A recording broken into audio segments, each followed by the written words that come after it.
మనం సాధించలేనిది మన పిల్లల ద్వారానో అసలేవో ఉన్నత లక్ష్యం అంటే ఉన్నత బాగానే ఉందండి. ఉన్నత అంటే డబ్బని ఎందుకు అనుకుంటున్నారు మీరు? హ్మ్.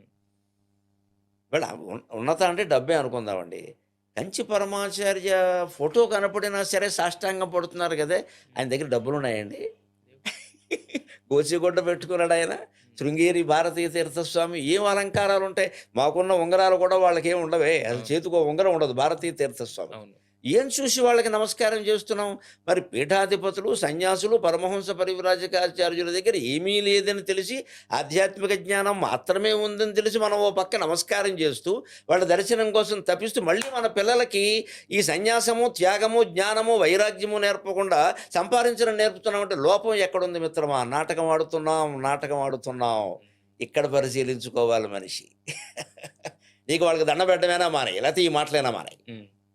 వాళ్ళ ప్రవచనం మీద నీకు భక్తి ఉంటే ముందు ఈ సంపాదన గురించిన మాటలు ఇంట్లో మాట్లాడడం మానేయి. వైరాగ్యం నేర్పు, త్యాగం నేర్పు. హ్మ్. అది చెప్పు. ప్రాణం పోయినా మంచిదేరా దేశం కోసం అని నేర్పు. హ్మ్. అలా అని తండ్రి, తల్లి లేరు ఈవేళ. ఉంటే నమస్కారం.